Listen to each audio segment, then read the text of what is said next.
vivimos en un mundo en constante cambio que usted merece entender, porque es imposible interpretar la realidad que vivimos sin conocer cada uno de sus colores. Porque muchos son los tonos de la actualidad. Presentamos Matices. Una producción de Noticias Monumental.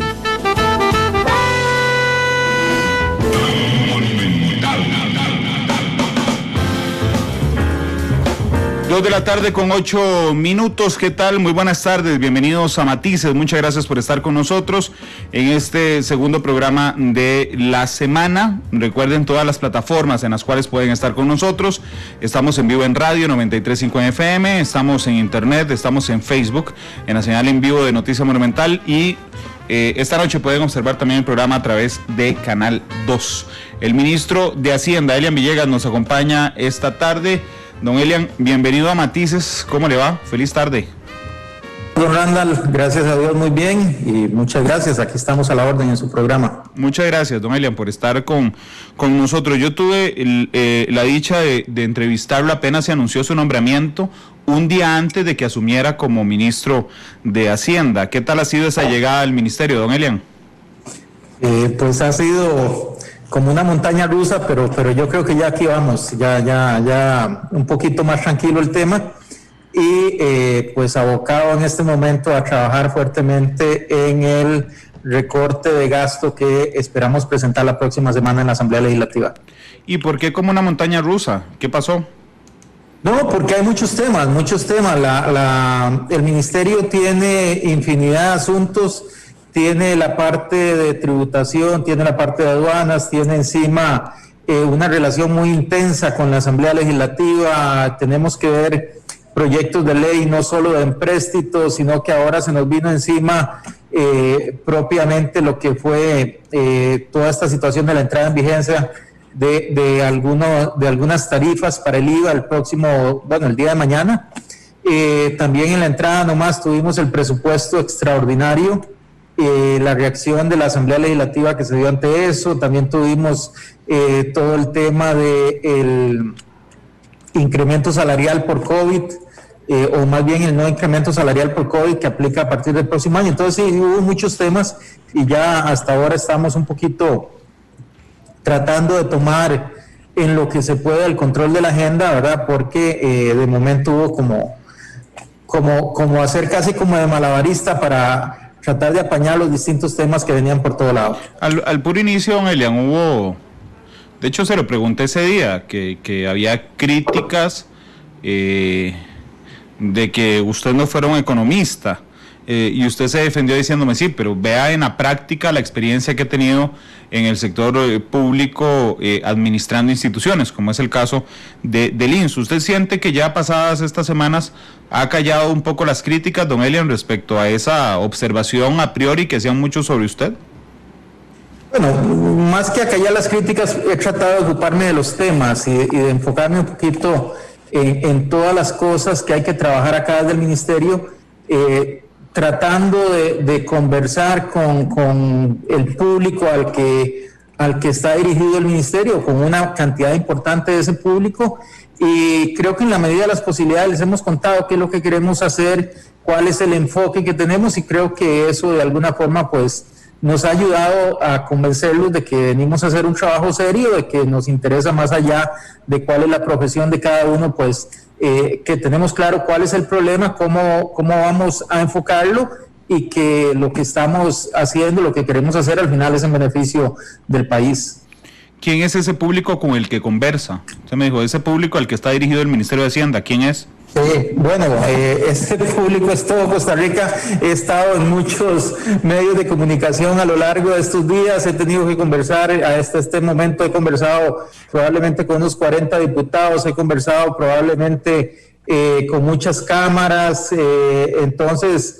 con grupos independientes, de gente independiente, trabajadores independientes, profesionales independientes, así es que he conversado con mucha gente. Como la mitad del día se me va hablando con distintos grupos y todavía faltan grupos. Hay que oír un poquito, porque en algunos lados vienen algunas soluciones que pueden ser interesantes para el tema del que estamos involucrados. Intentemos buscar, si me lo permite, don Elian, denominadores comunes. Cuando usted habla con los diputados, que ha hablado, usted me dijo, al menos con 40, y sé que son muy distintos entre sí, incluso sus ideologías, pero ¿cuál es el denominador común que encuentra en su conversación con los diputados? Creo que el denominador común es que hay una preocupación real de ellos por el tema de las finanzas públicas y lo que viene sucediendo, sobre todo a raíz del COVID, cómo se ha venido a complicar un poquito la situación. Y a partir de ahí, cuando uno empieza a desgranar un poco más, creo que hay otros temas que yo podría decir que son comunes y que son dos. Uno es preocupación por el gasto público. En general, lo que ellos dicen es tenemos que ver cómo contener el gasto público. Y el otro tema es el IVA. Cuando ellos dicen, bueno, es que si vienen nuevos impuestos que no venga el IVA, y entonces por ahí es por donde hemos señalado, y creo que esa es una preocupación no solo de ellos, sino en general, de que, por lo menos en mi caso, yo veo el IVA como al final de la lista, ¿verdad? No es una opción en este momento, pero creo que la primera opción tiene que ver con gasto público, la primera opción tiene que ver con recorte al gasto público. Es una opción real, es una opción sobre la mesa que depende bastante de nosotros, y por eso es en la que estamos trabajando fuertemente en este momento. Don Elian, vamos a ver, haciendo una reflexión, yo también creo que el gasto público es lo que está vigente en este instante. Yo quiero saber si usted, como ministro de Hacienda, cuando asume, entiende e interioriza que el criterio de la mayoría es que hasta que usted llega no se había dado un verdadero recorte de gasto, don Elian. Pues no lo había interiorizado, ¿verdad? Sí, por lo menos en los últimos días he tomado conciencia que el recorte que pretendemos hacer es un recorte que hace rato no se hace en Costa Rica, y que sí es importante de alguna forma que todos tengamos presente que estamos en una situación muy particular, y que en esa situación particular tenemos que tomar una decisión que también es particular, y es cortar por lo sano y bajar ese gasto lo más que podamos.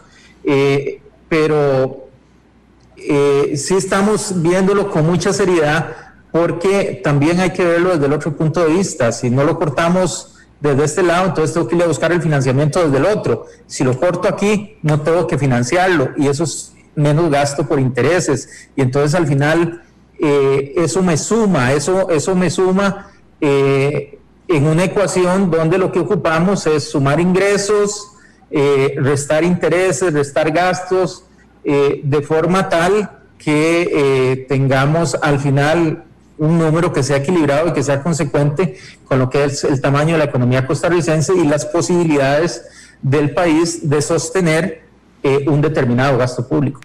Don Elian, usted acaba de, no en esta respuesta sino en anterior, habló del IVA y habló del gasto público, y yo quisiera ser muy claro, porque aquí lo están citando en Facebook Live, dice ENRBN, dice, ahí está don Elian diciendo que el recorte de gasto público es lo último de lo último en la fila, y creo que usted dijo que el IVA es lo último de la fila. El recorte es lo primero, el recorte va hasta la otra semana. Ok, yo quería dejar claro eso, don Elian, justamente para que después no digan, don Elian dijo en matices. No, don Elian dijo el IVA es lo último de lo último en la fila. Pero bueno, usted llega al ministerio y sí encuentra dónde cortar, don Elian. Pues todo depende del filo de la tijera, ¿verdad?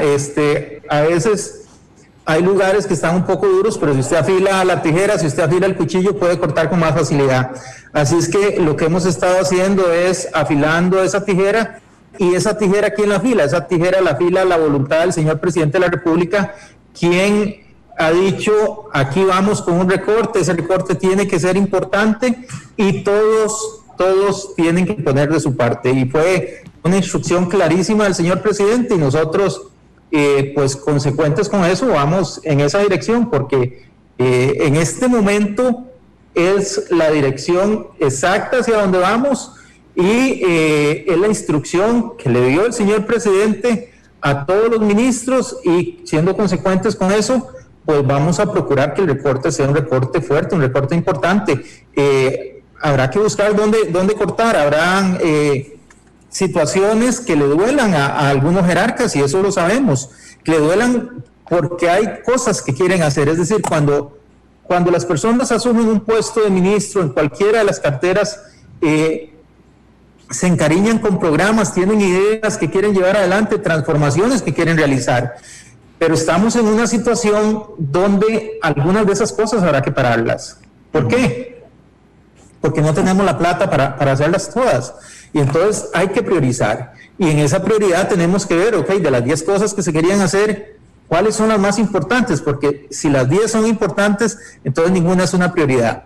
Y aquí hay que hacer ese esfuerzo, y ese esfuerzo lo tenemos que hacer todos los jerarcas de la administración, porque ha llegado el momento en que realmente tenemos que decir, con lo poquito que tenemos, todavía vamos a tener menos de eso, y tenemos que ver cómo lo multiplicamos. Aquí tenemos que hacer un esfuerzo a nivel de toda la administración pública y fuera de la administración pública, porque resulta que también desde la administración pública, es decir, no es el presupuesto nuestro, el presupuesto del gobierno central no es solo plata para el gobierno central.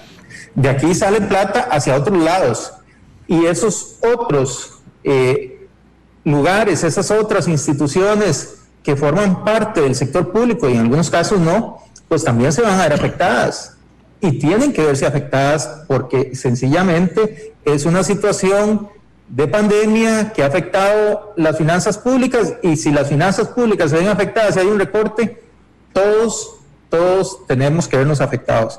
Aquí es muy simple, aquí cuando llueve todos nos mojamos, y en este momento está cayendo un aguacero, y es un aguacero tupido, así es que no hay más que hacer, el recorte va y va para todos.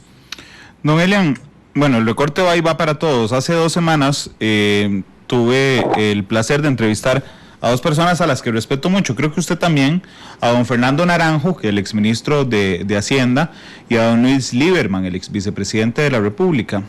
Y ellos desde su empresa consultora CEFSA hicieron un trabajo de si se podía recortar o no, y entonces se basaron en un dato de subejecución presupuestaria del 12% para responderme que sí se podía cortar.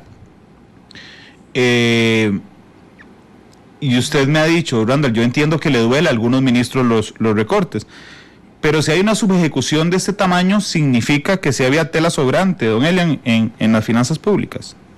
Es normal que haya un poquito de subejecución, digamos, eso es lo usual que tiene que haber, normalmente hay un poquito de subejecución.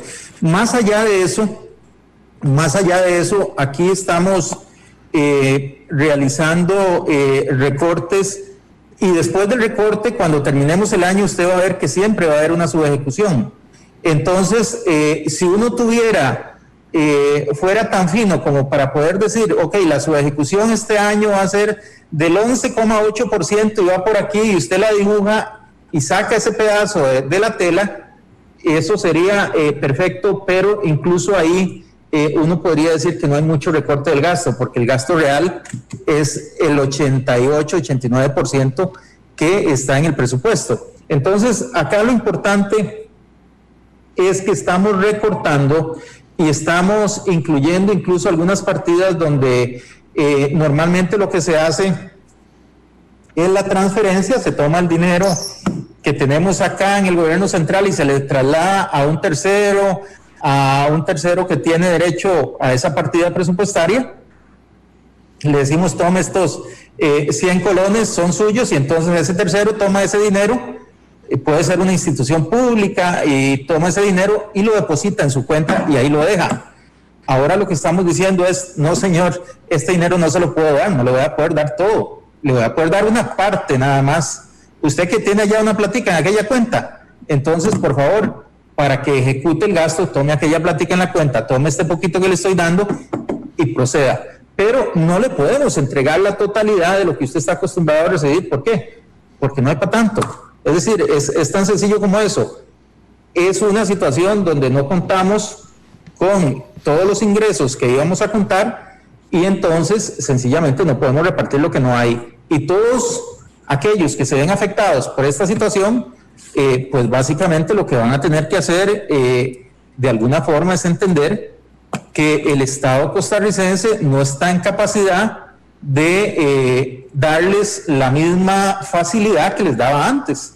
Hablamos de ministerios, hablamos de municipalidades, hablamos de asociaciones de desarrollo, entonces hay un conjunto ahí de lo que podríamos llamar de alguna forma afectados por un recorte, pero es un recorte donde estamos hablando que hemos visto el presupuesto de arriba abajo y lo que queremos es realizar ese recorte para que sea importante, para que nos ayude también en todo el proceso de financiamiento de la otra parte que sí vamos a ejecutar y que hay que seguir financiando, tanto en Costa Rica como en el exterior. Don Elian, digamos que usted es sapricista.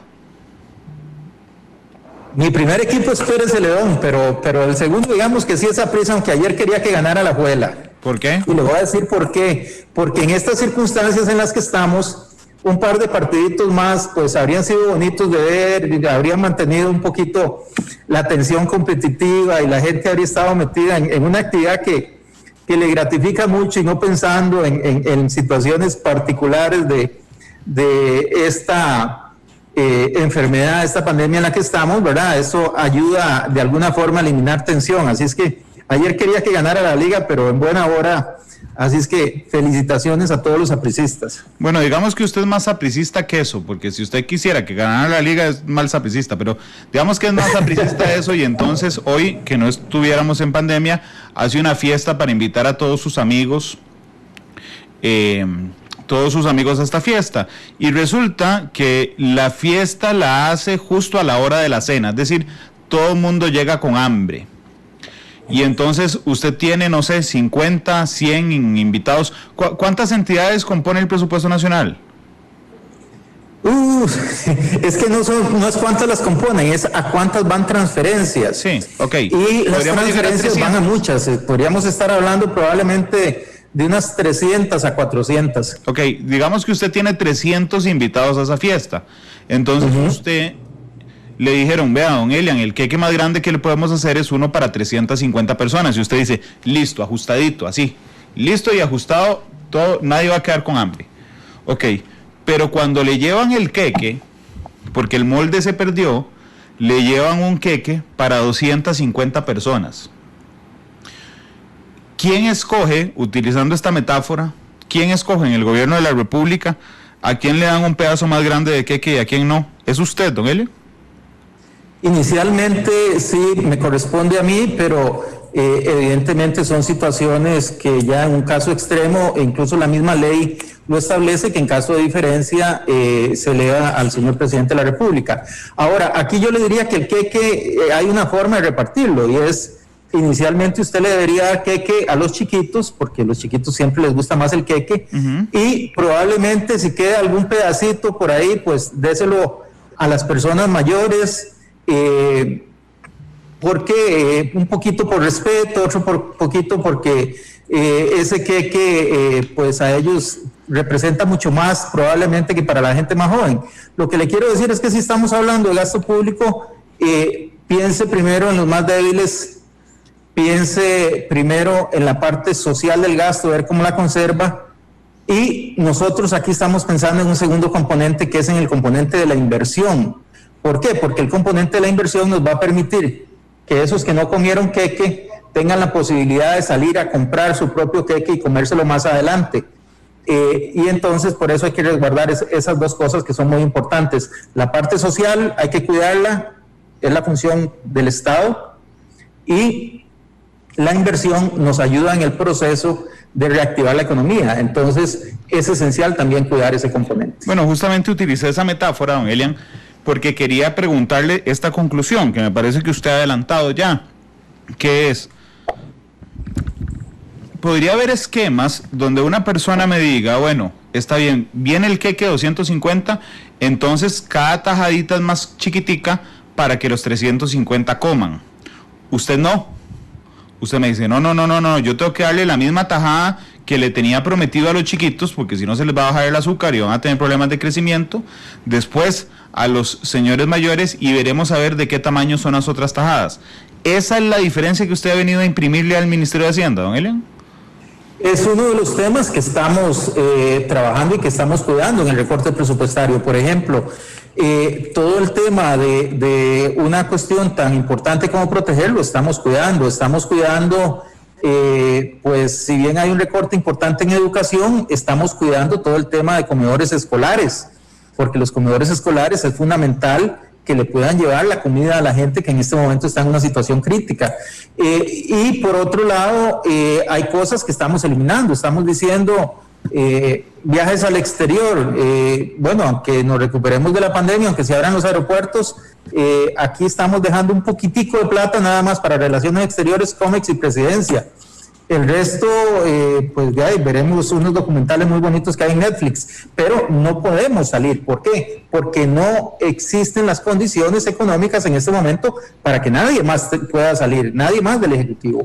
Entonces, eso lo estamos viendo de esa manera. Capacitación, está bien que se ocupa mucho capacitar el personal en las distintas instituciones y que existe un proceso que es fundamental, que es el proceso de gestión de cambio, y el proceso de gestión de cambio lo basa mucho en capacitación, pero no es el momento. Vamos a cero colones ahí. Entonces, en este momento lo que estamos haciendo es que, bueno, mantenemos las tajaditas para aquellos que son más débiles en las mismas condiciones, y aquellos que son más fuertes, pues a eso no les vamos a dar ninguna tajadita, o la tajadita les vamos a decir compártanla entre 3 o 4, porque no hay tajada para tanta gente.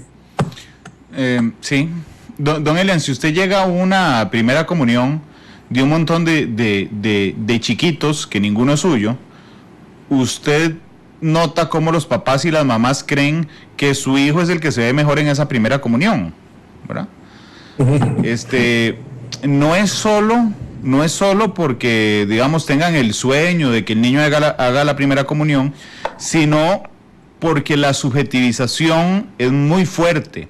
Lo mismo le pasa a los ministros, no solo se enamoran de algunos proyectos, sino que para ellos, y yo creo que lo creen firmemente, cada uno de ellos, dicen esto es prioridad, ¿verdad? Sí. Y así lo analizan. Desde ese punto de vista, supongo que habrá muchos que ya lo habrán visto con mala cara, digo, siendo metafórico, en el Consejo de Gobierno, don Elian. Don Randall, viera que en general le puedo decir que los ministros están muy comprometidos con el tema. Realmente el compromiso del Poder Ejecutivo en esto es importante, y sin ese compromiso cuesta mucho salir adelante. Ellos en general entienden la situación por la que está pasando el país, y entienden además que es imprescindible contar con la colaboración de cada uno de ellos. Entonces, la posición que han asumido los ministros es una posición positiva de colaboración, de trabajo en equipo. Ellos entienden que en este tema, pues de alguna forma me toca que ser, como en ciclismo, el peón aquel que le toca que jalar al grupo, pero que este trabajo no se puede hacer si ellos no vienen detrás mío, que es imprescindible contar con ese apoyo de cada uno de ellos, y creo que desde ese punto de vista, pues todos están realmente muy comprometidos y muy apuntados en esta labor. Ok, si presentan, es en la otra semana, ¿verdad?, que presentan los recortes los recortes, don Elian, al gasto. Sí, señor, esperamos tenerlos listos para el próximo lunes. Para el lunes. ¿Y cuánto sería en términos en promedio?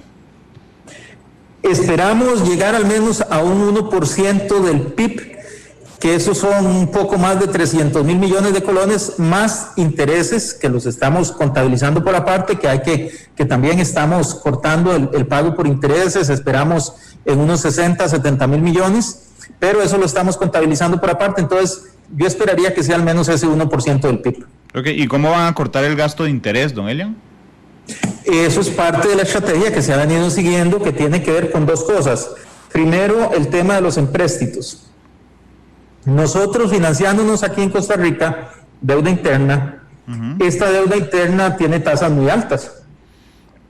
Lo que se ha hecho ha sido acudir a los organismos multilaterales, a Banco Mundial, al BID, BESIE, que nos han dado créditos, y esos créditos han sido aprobados por la Asamblea. Nos quedan varios para aprobar al final en este segundo semestre. Y entonces esos créditos son a tasas bajas, al 2, 2,5, 3, incluso menos de eso. Cuando usted pone esa tasa aquí y ve los de deuda interna aquí que están al 7, al 8, se produce una situación donde en el centro queda pues un hueco importante, que son los intereses que ya no tenemos que pagar por estas sumas tan altas, por estas tasas tan altas, sino que vamos a pagar por estas tasas más bajas. Entonces, por eso se puede hacer este recorte, porque estos créditos lo que hacen es sustituir deuda interna. El crédito es aprobado por la Asamblea. Después de que lo apruebe la Asamblea, hay que incorporarlo en un presupuesto extraordinario, y cuando se lleve el presupuesto a la Asamblea, digamos, de un crédito que era de 300 millones de dólares, que se convierten en casi 180 mil millones de colones, entonces se lleva además una reducción en la aprobación para la emisión de deuda interna del otro lado. Esto se borra y entonces utilizamos este dinero de acá, que está a una tasa de interés mucho más baja que lo que nos costaría tomar en el mercado estos 180 mil millones de colones. Esa es la primera acción. La segunda acción que hemos venido trabajando y que vamos a seguir profundizando tiene que ver con reducir las tasas en la deuda interna. ¿Por qué?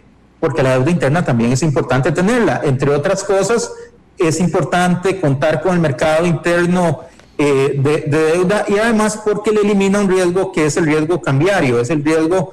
Esta deuda acá, la de afuera, usted la está tomando en dólares. Esta aquí usted toma una parte muy importante en colones, aunque puede ser que tome otra parte en dólares, pero hay una parte importante que es en colones.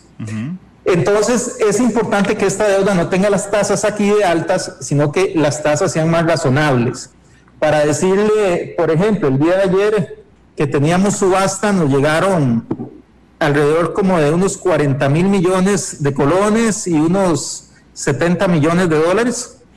En total, digamos que unos 140 a 150 millones de dólares entre las dos monedas, y la decisión que tomamos fue declarar la subasta desierta. No tomamos ni un colón ni un dólar de lo que nos llegó ayer, y la razón fue porque consideramos que las tasas están muy altas. Es decir, nos ofrecen dólares a 6 años a un 7.20, y consideramos que eso debería estar muy por abajo, debería andar muy cerca del 6 o incluso más abajo.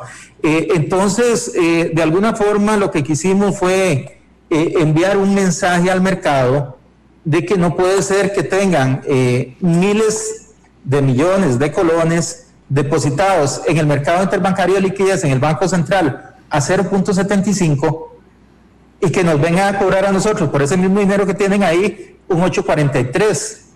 Es decir, hay algo aquí que no pega por ningún lado, porque resulta que el riesgo de tener ese dinero a 3 cuadras de aquí es el mismo que tenerlo aquí. Claro.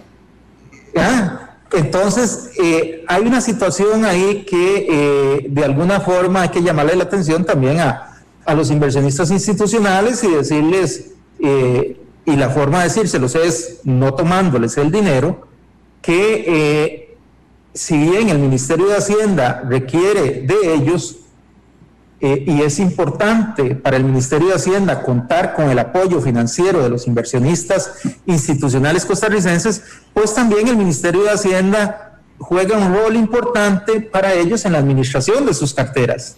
Y por tanto, tenemos que vernos de una forma distinta.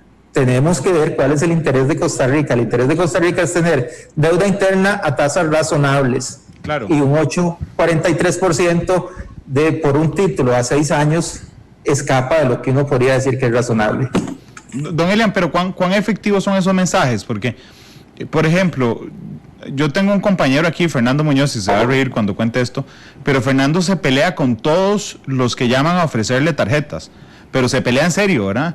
Y lo que ha logrado al cabo del tiempo es que la primera vez que llama dice, ¿cuánto? No, esto es altísimo, no, muchas gracias, y cuelga el teléfono. La tercera o cuarta llamada lo llaman con un interés más bajo, porque generó resistencia y dijeron, no, a este cliente no podemos llegarle, digamos, con una tasa de interés así.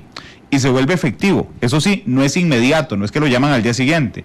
Toma un tiempo, digamos, a que ellos vean que no pueden colocar las tarjetas con esa tasa de interés. En el caso de Costa Rica, respecto a los oferentes de esos dólares o de ese dinero, ¿cuánto dura la transmisión entre la decisión de Hacienda y que se haga, que se vuelva efectivo, digamos, en el mercado de valores y en la colocación, don Elian?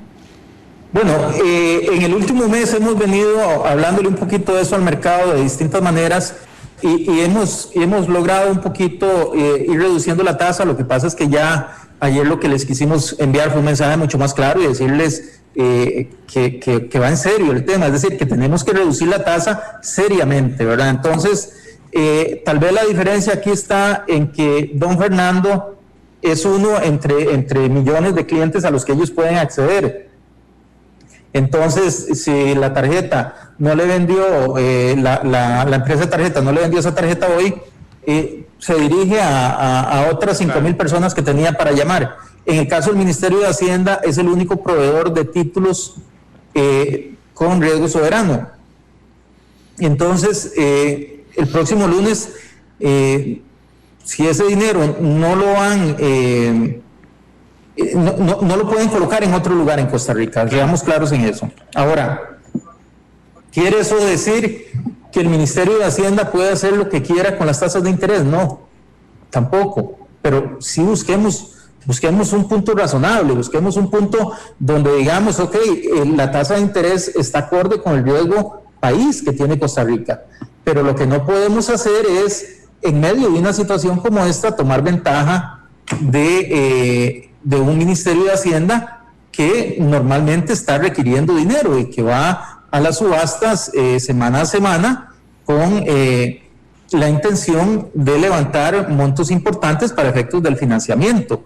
Entonces, aquí es importante que esos inversionistas entiendan que el Ministerio de Hacienda está dispuesto a pagarles una tasa razonable, una tasa justa, una tasa que sea acorde con el riesgo de Costa Rica, pero que no estamos dispuestos en este momento a que nos pidan tasas que están fuera de la realidad costarricense, porque para nosotros sería muy fácil pagar 8.40, que fue lo que nos pidieron en colones. Y si la próxima semana vienen y nos piden 8.50, pagamos 8.50, y dentro de 22 días nos piden 9, pagamos 9. Pero, ¿qué ocurre aquí?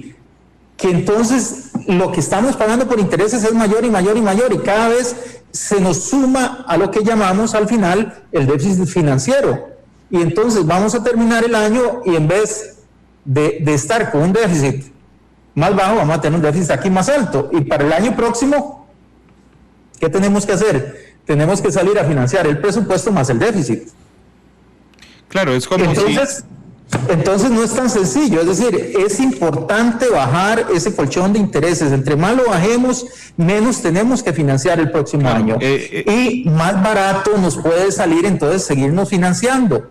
¿Por qué? Porque precisamente vamos a ocupar menos dinero. Entre más dinero ocupa usted, más le cobran de tasa. Entre menos dinero ocupa usted, menos usted se obliga a pagar de tasa. Entonces, en ese sentido, nosotros estamos haciendo un recorte importante al gasto público, porque eso nos permite salir a captar menos dinero y por tanto nos ayuda al final a pagar menos interés y a ir bajando un poquito esa presión que siempre nos meten a la hora del financiamiento. Claro, es como si Fernando, usando el mismo ejemplo, entonces aceptara todas las llamadas de tarjetas de crédito. Llega un momento en que tiene mucho crédito, seguramente se lo va a gastar, pero a una tasa de interés particularmente alta. Pero para que a uno lo llamen, usando esa metáfora, a ofrecerle las tarjetas de crédito, uno necesita tener una cosa que es importantísima, y es buena reputación financiera o buena reputación como deudor. En Costa Rica hay empresas que a usted lo manchan en una cobradora, o está la SUGEF. Para Costa Rica, bueno, y perdón, y si usted lo mancha a la SUGEF, vea, tiene que ir a, no sé, a Randall le presta para ver si alguien le presta con intereses altísimos. Va legítimamente a garroteras, don Elian. Sí. Bueno, Costa Rica ha ido perdiendo esa reputación de deudor con las calificadoras internacionales, porque siente que se le podría ir complicando la cosa, porque ha visto cómo el margen, digamos, el margen se va complicando, cómo hay algunos vaivenes en temas fiscales y entonces nos prestan a una tasa más alta por el riesgo que representamos. ¿Usted cree, como el ministro de la Presidencia, que esto no tiene importancia y que por si las calificadoras no nos dan de comer, o está más cerca de la posición del resto del planeta de que sí es importante la reputación ante las calificadoras de riesgo, don Elian? Las calificadoras de riesgo juegan un papel muy importante en los mercados, en los mercados financieros. Cuando hablamos de una opinión de una calificadora de riesgo, lo primero que hay que resaltar es que una calificación de riesgo es, y así se define técnicamente, es una opinión calificada que se da sobre la capacidad de un emisor, y en este caso sobre el riesgo de un país. Ahora, en el fondo, nada más, antes de ir a esa parte externa, déjeme decirle que lo usual es que el Ministerio de Hacienda sea el mejor riesgo de un país. Entonces, si hablamos del Ministerio de Hacienda, estamos hablando del techo al riesgo país. En el caso nuestro de Costa Rica, en este momento, déjeme decirle con todo orgullo que una institución que tiene un rating por encima del riesgo país es el INS. El INS ha logrado mantener ese rating y entonces si necesitara salir a captar dinero fuera del país, tendría un rating que está por encima del costarricense. En algún momento recuerdo una emisión del ICE que hizo con una garantía especial, que era cuando las llamadas internacionales eran muy importantes y entonces se retenía un dinero fuera del país y con ese dinero se pagaba parte de la emisión. Esa tuvo, por ese mejorador crediticio, un rating mucho mejor. Pero en general, si hablamos de la colocación interna, de deuda interna, quienes nos están colocando ese dinero aquí en el Ministerio de Hacienda, le están colocando ese dinero a quien tiene las más amplias posibilidades de pagarles eso, porque a nivel de Costa Rica es el mejor rating que hay para la mejor calificación, la mejor nota que hay para efectos de los emisores. ¿Por qué? Porque los demás están sujetos a la situación económica del país y en mucho eso pasa también por el Ministerio de Hacienda.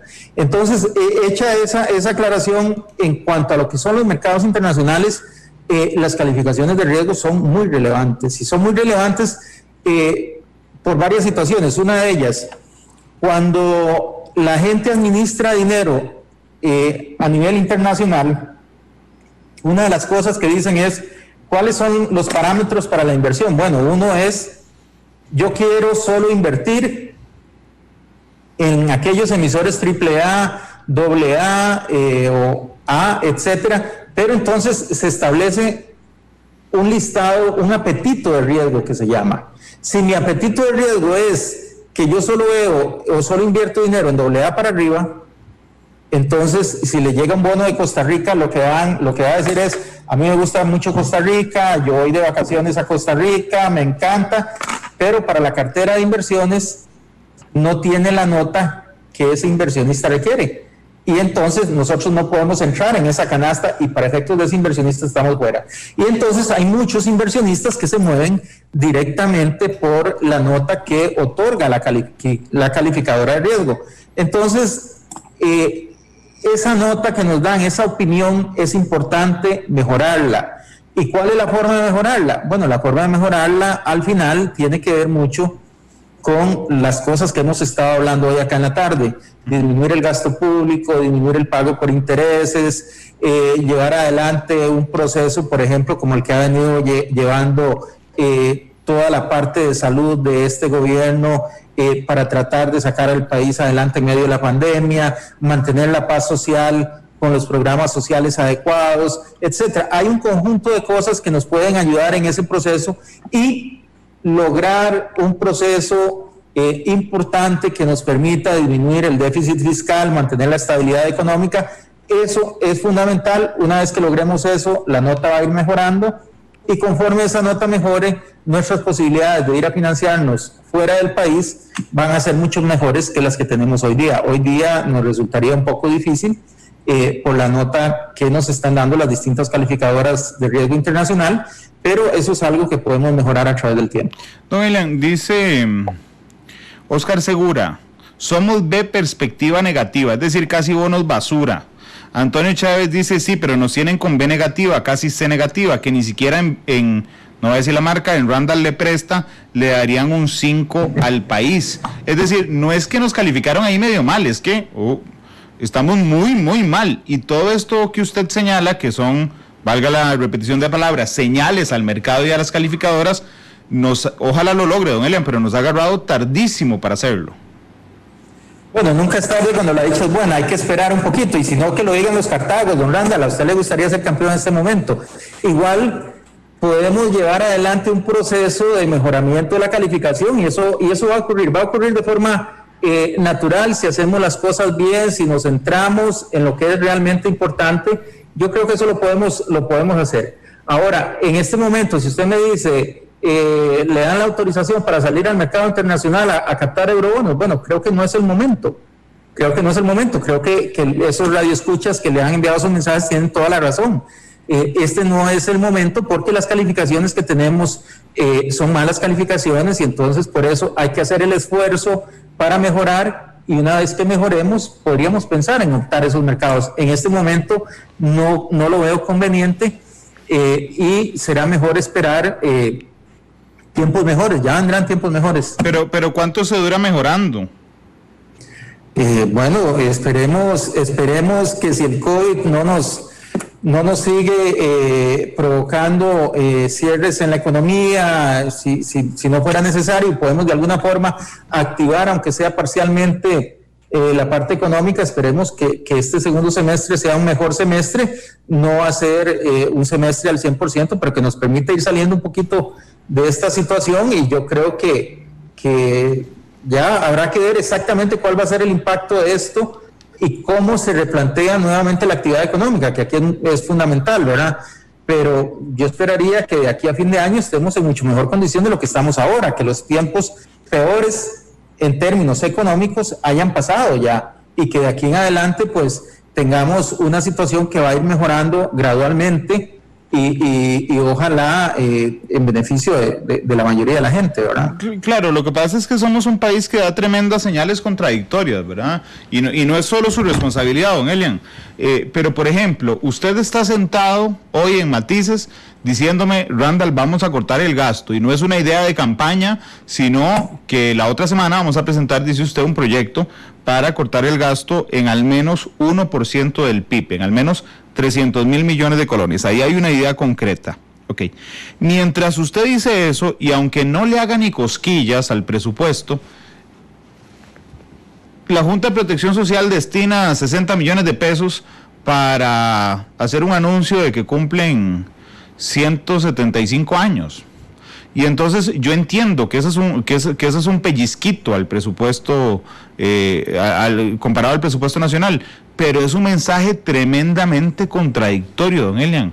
Entonces, digo, cuando yo me pongo a ver a las calificadoras o a la gente molesta, digo, y sí, por supuesto, ¿cómo no va a estar molesta si el ministro de Hacienda dice, voy a ir a recortar gasto, y por otro lado las instituciones autónomas en algunas ocasiones hacen, don Elian, lo que se les venga en gana? Sí, estamos haciendo un esfuerzo por tratar de alinear un poquito más a las instituciones autónomas. Hemos tenido alguna situación ahí con la ley Pagar. De hecho, la Junta de Protección Social más bien ha sido una de las que nos está ayudando con el tema de la ley Pagar, y que nos va a entregar una cantidad importante de dinero precisamente para que ingresen como recursos frescos al Ministerio de Hacienda. Pero en general hay que de alguna forma nos ocurre con las instituciones autónomas que confunden un buen gobierno corporativo con un gobierno independiente. Ajá. Y a algunas se les olvida incluso que en la tarjeta de identidad donde dice padre y madre, dice gobierno de Costa Rica o pueblo de Costa Rica, estado de Costa Rica, y eso a veces como que se les olvida. Y entonces tienden a ser excesivamente independientes.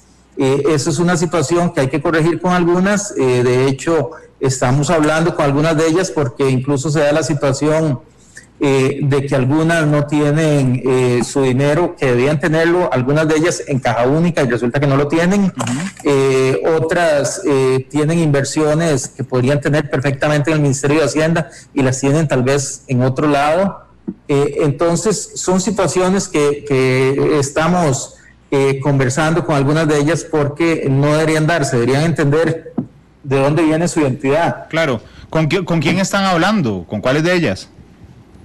Con algunas, don Randall, con algunas ahí estamos conversando. Ay, don Elian, no sea general, no sea general. Usted sabe que le voy a preguntar en específico.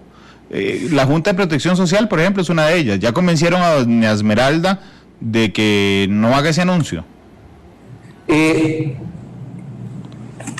La convencimos, lo que hablamos con ella en particular, yo lo que hablé con ella es más bien para que nos apoye en el esfuerzo de darnos recursos frescos para la ley pagar.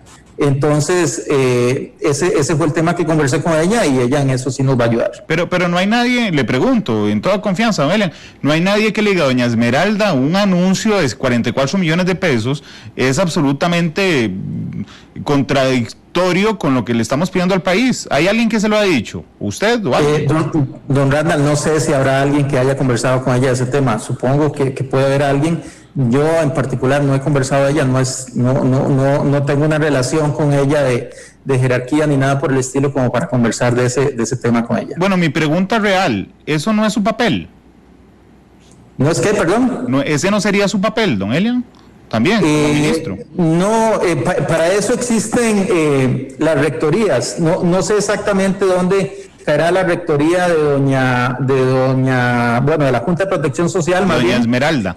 Pero no es en el Ministerio de Hacienda. Yo hago un esfuerzo, más bien es por el lado de ver cómo allego recursos directamente al Ministerio. La ley me da ciertas facultades en temas como caja única, como lo que tiene que ver con inversiones y ese tipo de cosas, pero en aspectos ya muy puntuales como ese al que usted está haciendo referencia, escapan un poquito de lo que me corresponde directamente con una entidad como la Junta. Y la Comisión Nacional de Emergencias también, porque un día estos tuvieron la ocurrencia de decir, vamos a gastar, creo que eran 20 millones, pero no estoy seguro, en hacer un estudio a ver qué piensa la gente de la Comisión Nacional de Emergencias. Digamos, son cosas que don Elian, digo, yo lo conozco, usted es una persona súper inteligente, supongo que cuando lee esas noticias, usted dice, por Dios, digamos, ahora yo me tengo que parar aquí a decir, entro al IVA mañana a turismo y a construcción y van a ponerse a gastar 20 millones en esto. Bueno, le comento que, por ejemplo, don Randall, cuando llegué aquí al ministerio había por ahí un plan que creo que involucraba incluso algún presupuesto, algún consultor para efectos de impulsar el proyecto Hacienda Digital. Yo pedí que lo eliminaran porque además, déjeme decirle con toda sinceridad que yo no creo en esos procesos. Creo que un proyecto como Hacienda Digital lo que hay que hacer es ir y hablarle a los diputados y decirles qué es, para qué sirve y qué pasa, cuáles son las bondades del proyecto y qué podría pasar si no logramos echar adelante ese proyecto. Pero no veo que una estrategia que me digan que haga A o B para que se mueva a Z, eso no existe en la realidad es mucho más directa. Claro. La verdad es que la realidad es más blanco y negro, tal vez no tiene tantos matices a veces, sobre todo cuando estamos hablando de cosas como un proyecto de ley. Entonces, en mi caso, sí pedí que se hiciera eso, está directamente bajo mi control. En el caso de la Comisión Nacional de Emergencia, sé que eso se suspendió. Suspendió y estoy totalmente de acuerdo. Ese tipo de gastos no se deben hacer. Por eso, precisamente, es que le comentaba, estamos eliminando una serie de gastos que, como bien usted lo dice, tal vez no son grandes montos en cuanto a lo que nos pueden aportar, pero sí son temas y señales que son poderosas, claro, y que es importante que se lleven adelante. Claro, por eso le pregunté que si había alguien que le dijera usted no tiene ninguna jerarquía, por ejemplo, con doña Esmeralda, pero, es el ministro de Hacienda, como decirle de ahí, pongámonos de acuerdo, por favor, para ser más efectivos. Pero a ver si le entendí bien, había un presupuesto en Hacienda para, no sé si es la palabra, discúlpeme, generar lobby o presión a favor de que los diputados aprobaran Hacienda Digital. No tanto eso, una estrategia de comunicación era sobre todo, una estrategia de comunicación como en términos de para posicionar la importancia, algunos mensajes y cosas de esas. Y en el caso concreto, yo lo que dije fue, no, para mí eso no tiene sentido, yo no quiero que gastemos plata en eso. Prefiero que si hay algún recurso de eso lo utilicemos en otra cosa que sea más productiva, pero no lo veo yo que nosotros llevemos adelante una estrategia para buscar la aprobación de un proyecto de ley. Creo que un proyecto de ley lo que hay que hacer es hablarle a los diputados y hablarle a la gente y explicar cuáles son los beneficios. Los diputados libremente votan sí o no. Sí, pero usted sí está claro. Y a partir de ahí nosotros procedemos. Pero usted sí está claro que a veces dan mensajes contradictorios. Pues sí, es normal en un equipo, a veces pueden ocurrir esas cosas, pueden haber mensajes contradictorios y bueno, ahí hay que hacer el alineamiento correspondiente, pero sí, es una situación que puede presentarse. ¿A quién está alineando, don Elian? El paté, ya ahí corresponderá directamente a las autoridades. Supongo que gran parte de esa labor de alineamiento recae más en una labor de control político, en una labor de seguimiento político más que control, que probablemente deba hacerse desde el Ministerio de la Presidencia. Claro, pero le reitero, yo no sé si por ejemplo don Marcelo habrá conversado con la gente de la Junta de Protección Social. Claro, entiendo eso, pero además el pateo ahora es mucho más humilde. A mí me alegró mucho, ayer fue muy abierto con la prensa, y siendo así de abierto, usted me dijo, estábamos conversando con las instituciones para que se alineen. Mi pregunta es, cuénteme 5 con las que haya conversado para que se alineen. Don Randall, es que hay diversas situaciones. Yo preferiría no entrar en detalles de nombres para que no se me vayan a resentir.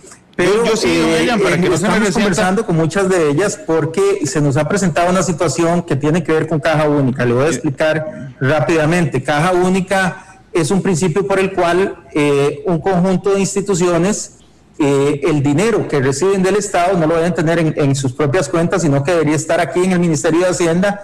Cuando requieren dinero, de aquí se les da. Es como si fuera su cuenta corriente. Pero de alguna forma, no se les da tan simple como eso, sino que se programa la salida del dinero y se les entrega. Claro. Pero algunas de ellas lo que nos dicen es, nosotros no nos corresponde estar en Caja Única por A, B o C. Entonces hay que conversar con ellas y hay que tratar de explicarles, y más allá de eso, pues si fuera necesario tomar alguna acción un poquillo más fuerte, pues se procederá. Pero lo importante es hacer ese proceso, ir alineando, ir convenciendo.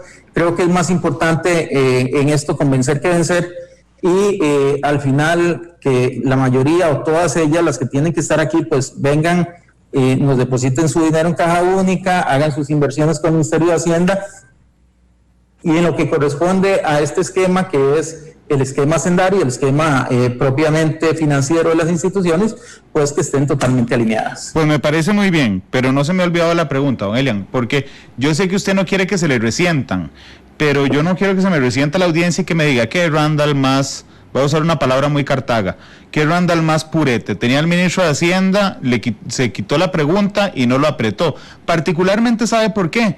Don Elian, porque es información pública. Entonces, digamos, desde el punto de vista informativo, y usted sabe que me une un gran respeto hacia usted, pero bueno, en términos de información, realmente me tiene sin cuidado si se le resienten o no. La cosa es que es información pública, don Elian. ¿Con quién están coordinando para eso? Don Randall, hagamos una cosa, yo le voy a dar a usted la información, no hay ningún problema, le podemos dar la información respecto de cuáles están en Caja Única, cuáles nos han dicho que no hay por qué. No, don Elian, perdón, yo sé que...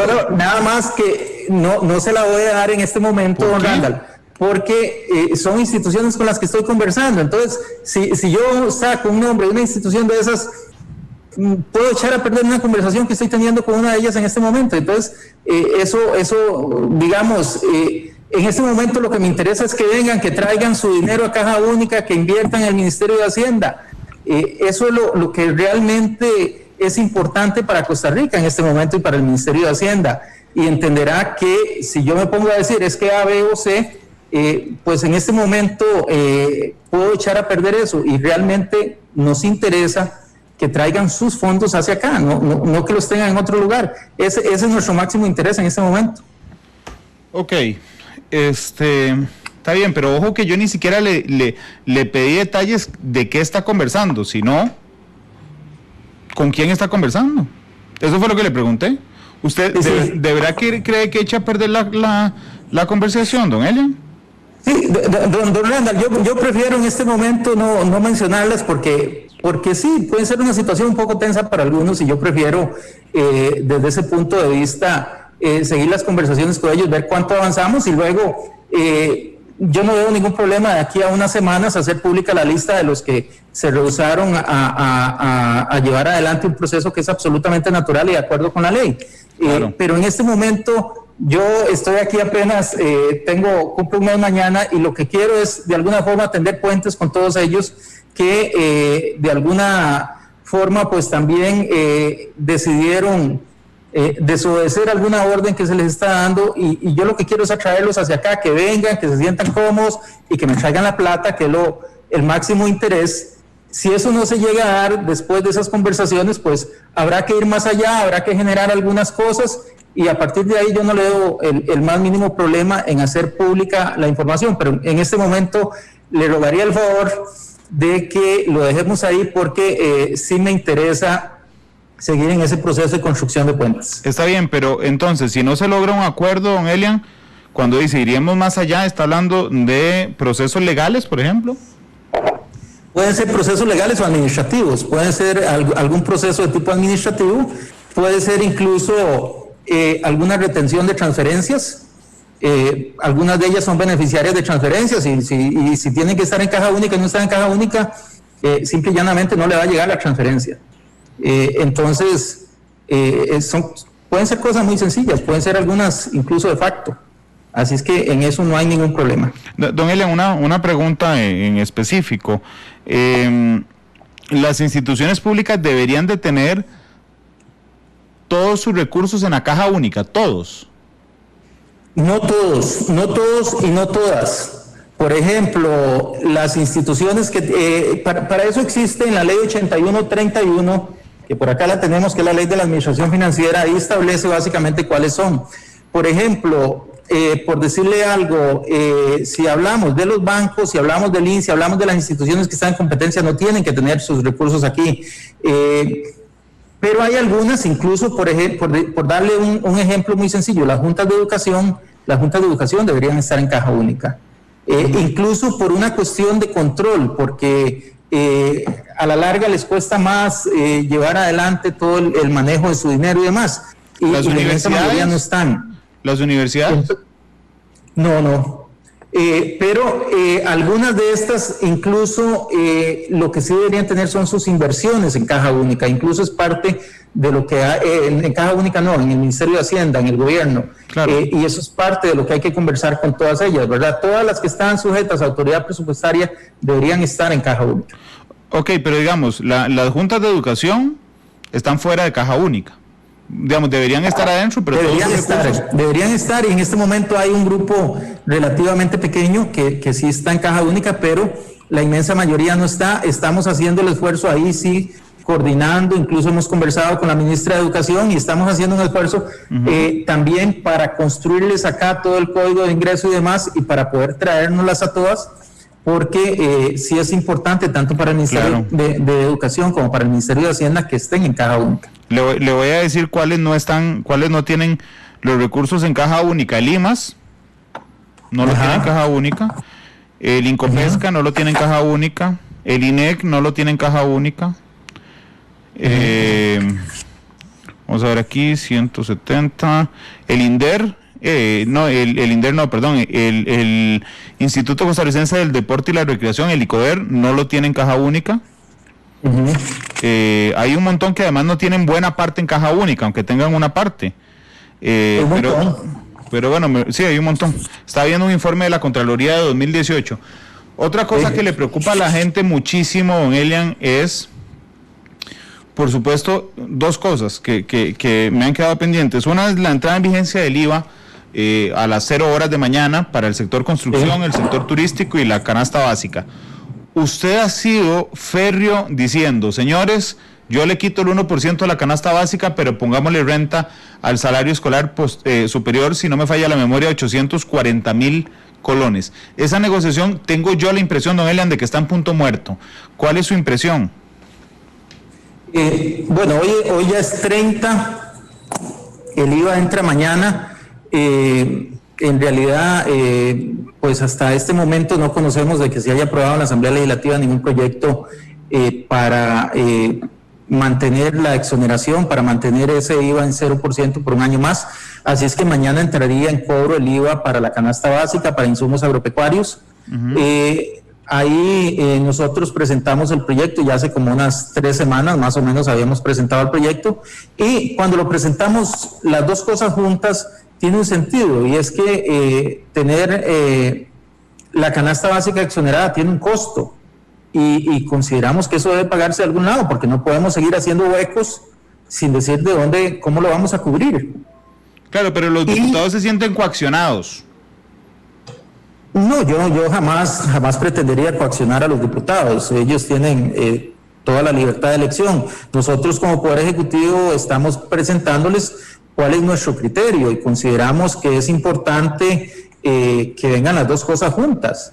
Ese es el criterio nuestro como Poder Ejecutivo, respetando absolutamente la libertad que tiene la Asamblea Legislativa, por supuesto. En eso jamás coaccionaríamos nosotros a ningún diputado. El gasto en salarios del sector público, ¿qué van a hacer respecto a ese tema?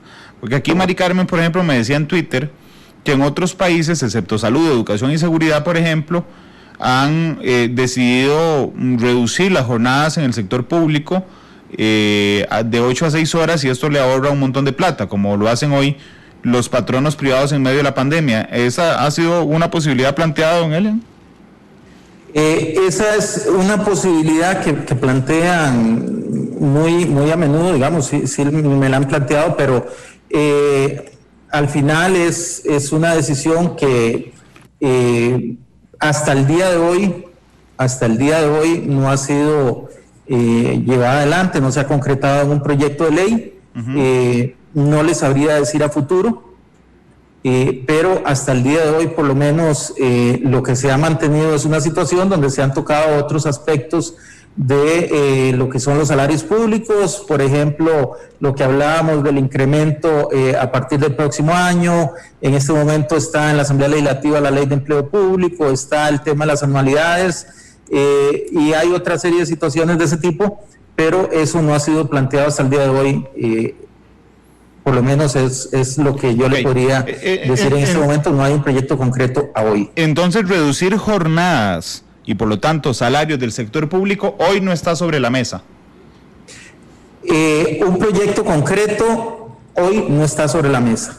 La idea es una idea que ha sido planteada por diversos, en muy diversos foros, y como idea es una idea que anda flotando siempre. Pero en el gobierno se ha planteado, o en la mesa de coordinación del sector económico ¿alguien lo ha planteado allá a lo interno del gobierno? En la mesa del sector económico, por supuesto que es un tema que se ha conocido, igual que se han conocido otras cosas.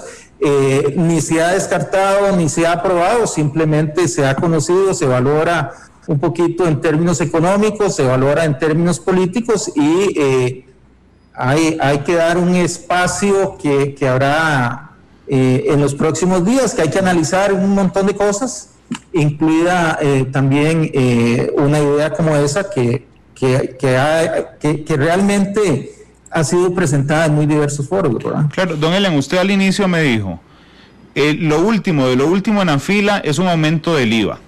Ok. El tema del recorte salarial a empleados públicos y de jornadas está más último que el IVA o más arriba que el IVA. Si yo digo que el IVA es lo último de la fila, yo creo que no hay nada que esté más último que el último. Ok, entonces primero se recortan salarios públicos que aumentar el IVA. En la lista mía, lo último es el IVA. Sí, está bien, por eso. ahí se lo entendí. Nada más estoy comprendiéndolo en su extensión. Significa que antes de tocar el IVA, primero subo salarios públicos. Bueno, le reitero, don Randall. Ay, don Elian. Lo último para mí es el IVA. Don Elian, sí, claro, pero entonces, digamos, si lo último para usted es el IVA, es que si tiene las dos opciones, opta por aumentar, por bajar salarios. Esperemos, yo esperaría, digamos, que se haga cualquier análisis.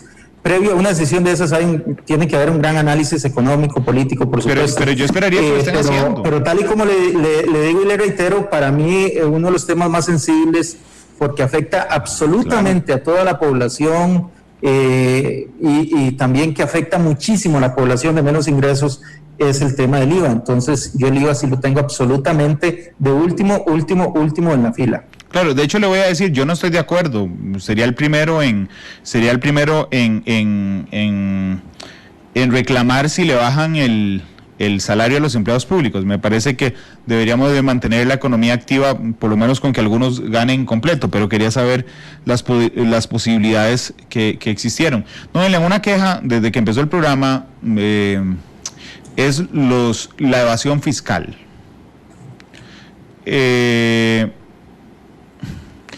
¿Hay esfuerzos suyos nuevos, es decir, desde su llegada, para disminuir la evasión fiscal? Permítame decirle que precisamente una de las cosas que le vamos a entrar, una de las cosas que pregunté es si existía algún estudio que se haya hecho sobre el tema de la evasión, sobre el tema no solo en lo que es propiamente tributos como ventas, sino también el fortalecimiento de aduanas, el fortalecimiento de la tributación. Tenemos una asistencia técnica del Fondo Monetario de septiembre del 2018 muy completa, que lo que vamos a hacer es convertirla en un proyecto, no en un proyecto de ley, en un proyecto de trabajo, de forma tal que le asignemos a eso responsables, plazos, porque ahí eso nos ayudará muchísimo a mejorar la recaudación. Además, hay cosas que se pueden trabajar de inmediato y una de esas ya le pedimos precisamente a la señora viceministra de Ingresos que la trabaje, que es el tema de la factura electrónica. Con la información de la factura electrónica nosotros podemos entrarle muy fuerte a todo el tema de evasión, por lo menos al de evasión del IVA, y podemos cruzar un poco para llegar también a la parte de renta. Uh-huh. Eso lo estamos trabajando ya en este momento. Y en la parte aduanera estamos trabajando también con ese mismo reporte del Fondo Monetario, que lo vamos a convertir en proyecto, y se pretende firmar a finales de año el protocolo de Kioto con la finalidad de llevar adelante un proceso de modernización de las aduanas, sobre todo del proceso aduanero como un todo, más que, digamos, de lo que uno podría entender como la infraestructura aduanera, porque hay cosas que sí se han venido haciendo, pero en que todavía nos falta un poquito como de intensidad en el trabajo que se realiza en la aduana. Por ejemplo, parte de una aduana moderna es no tener que revisar toda la mercadería, sino que se hacen selecciones y se va revisando esa mercadería a partir de lo que se conoce como gestión de riesgos. Con la gestión de riesgos usted revisa la documentación que le llega, con esa documentación usted determina qué es lo que va a revisar, uh-huh. Usted revisa esa parte y luego le da seguimiento al resto. Esa parte del seguimiento nos falta que sea un poquito más intensa, entonces hay que trabajarla también a profundidad. Entonces, acá, a partir de ese informe técnico, de esa consultoría que fue absolutamente técnica, lo que vamos a hacer es convertirla en ese proyecto y montar en ese documento un seguimiento a todas las medidas que ahí se relatan, con la finalidad de poder modernizar un poquito el proceso, tanto en tributación como en las aduanas. Don Elian, en julio, mañana, se acaba la moratoria del gobierno para el pago del IVA. ¿Están pensando en ampliarla? Porque es que entiendo que cuando la hicieron todos teníamos la expectativa de que esto terminara rápido. Hoy sabemos que no es así. ¿Están pensando en ampliarla? No, señor, no se va a ampliar. La idea es que la moratoria termina hoy y a partir de mañana, si fuera necesario, realizar algunos arreglos de pago con con algunas personas, caso a caso se haría el análisis y si hay que hacer un arreglo de pago, se hace un arreglo de pago, pero la moratoria no se va a extender. Ok, está absolutamente descartado. Sí, señor, está descartado. Ok, don Elian, le contaba el otro día que estuvieron aquí Fernando Naranjo y don Fernando Naranjo y don Luis Lieberman. Sí. Don Fernando, que fue ministro de Hacienda en los 80, tiene la experiencia de que fue el que tuvo que ir a negociar con el Fondo Monetario Internacional después de la crisis por deuda externa en los 80 y me contaba ese día que bueno, que había logrado negociar que Costa Rica pagara 17 centavos por cada dólar de deuda. Entonces me decía, Randall, realmente yo no veo tan malo al Fondo Monetario Internacional como algunos creen que huele a azufre. Y decían, lo que hay que hacer es salir corriendo ya, hoy, a pedirle al Fondo Monetario Internacional. El Fondo Monetario nos da algunas recomendaciones que para los bien entendidos son casi exigencias, aunque no se pueden decir así, don Elian, y son fuertes, y son bastante fuertes. ¿Usted qué piensa del FMI? ¿Vamos a ir y cumplir sus recomendaciones? No, sí, vamos a ir. Eso lo hemos reiterado. Vamos a entrar en el proceso de negociación con el fondo. De hecho, en este momento tenemos un crédito del fondo en la Asamblea Legislativa. Hay un crédito por más de 500 millones de dólares que se está conociendo en la Asamblea Legislativa. Posterior a eso, o más que posterior, simultáneamente con el conocimiento de la Asamblea Legislativa de eso, vamos a estar en la negociación con el Fondo Monetario Internacional para un acuerdo con el fondo. Ahí esperamos definir pues elementos que hay que llevar adelante. En este momento la política del fondo es que más que entrar a generar condicionalidades, se genera una meta del país y a partir de esa meta el país le lleva cuáles serían las distintas políticas que habría que llevar adelante para alcanzar esa meta. Entonces, eso es parte del trabajo que habrá que realizar en los próximos días porque esa negociación con el fondo será algo que nos tomará probablemente las próximas 6 a 8 semanas. De mes y medio a 2 meses. Sí, ya ahí estaríamos terminando, digamos, esa negociación con el fondo. No tiene por qué durar muchísimas semanas lo que es la negociación propiamente dicha. Así es que me parece que será cuestión de 6 a 8 semanas. Son las 3:20, don Elian, permítame ir a la pausa comercial. Yo también necesito recursos frescos. Y regresamos. Vaya pensando la canción. Don Elian, son las 3:21. Vamos a la pausa y regresamos. Gracias.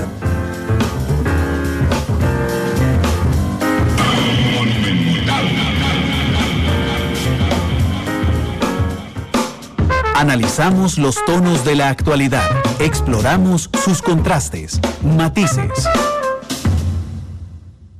¿Cómo puedo invertir y hacernos? Matices.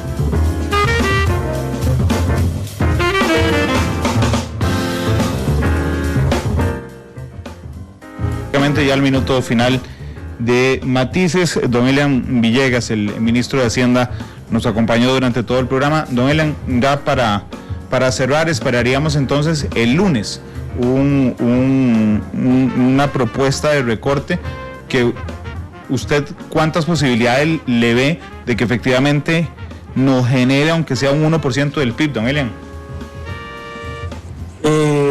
Yo le veo todas las posibilidades de que nos genere ese 1% del PIB. Digamos que es fundamental llegar a ese 1% del PIB y vamos a hacer todo lo posible para llegar por lo menos a ese 1% del PIB. Ahí está empeñado todo nuestro esfuerzo en que lo vamos a lograr. Don Elian, muchas gracias por el programa. ¿Pensó en la canción? Bueno, ¿qué tal Imagine en este momento? Sí, pero ¿por qué esa?